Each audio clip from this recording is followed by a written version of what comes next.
Sabarimala greenfield വിമാനത്താവളത്തിനായി ഭൂമി ഏറ്റെടുക്കാനുള്ള സംസ്ഥാന സർക്കാരിന്റെ വിജ്ഞാപനം ഹൈക്കോടതി റദ്ദാക്കി. പദ്ധതിക്ക് ആവശ്യമായ ഏറ്റവും കുറഞ്ഞ ഭൂമി എത്രയാണെന്ന് ശാസ്ത്രീയമായി വിലയിരുത്തുന്നതിൽ സർക്കാർ പരാജയപ്പെട്ടുവെന്ന് ചൂണ്ടിക്കാട്ടിയാണ് ഉത്തരവ്.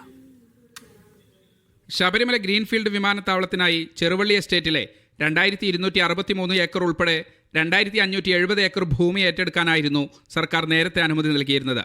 എന്നാൽ ഇത്രയധികം ഭൂമി പദ്ധതിക്ക് ആവശ്യമാണോ എന്ന് പരിശോധിക്കുന്നതിൽ അധികൃതർ വീഴ്ച വരുത്തിയെന്നും സാമൂഹികാഘാത പഠനവും വിദഗ്ധ സമിതി റിപ്പോർട്ടും വേണ്ടത്ര ഗൗരവത്തോടെയല്ല തയ്യാറാക്കിയതെന്നും കോടതി വിലയിരുത്തി. വിമാനത്താവളം പോലെയുള്ള വലിയ പദ്ധതികളുടെ പഠനത്തിനായി രൂപീകരിക്കുന്ന ടീമിൽ ഇത്തരം വിഷയങ്ങളിൽ അറിവുള്ള സാങ്കേതിക വിദഗ്ധരെ ഉൾപ്പെടുത്തണമെന്നും കോടതി നിർദ്ദേശിച്ചു. മുൻപ് നടത്തിയ പഠനങ്ങളിൽ ഇത്തരമൊരു കുറവുണ്ടായിരുന്നതായും കോടതി നിരീക്ഷിച്ചു. പുതിയ പഠനത്തിനു ശേഷം വിദഗ്ധ സമിതി റിപ്പോർട്ട് പരിശോധിക്കണമെന്നും അതിനുശേഷം മാത്രമേ സർക്കാർ ഭൂമി ഏറ്റെടുക്കലുമായി മുന്നോട്ടു പോകാവൂ എന്നും ജസ്റ്റിസ് സി ജയചന്ദ്രൻ ഉത്തരവിൽ വ്യക്തമാക്കി.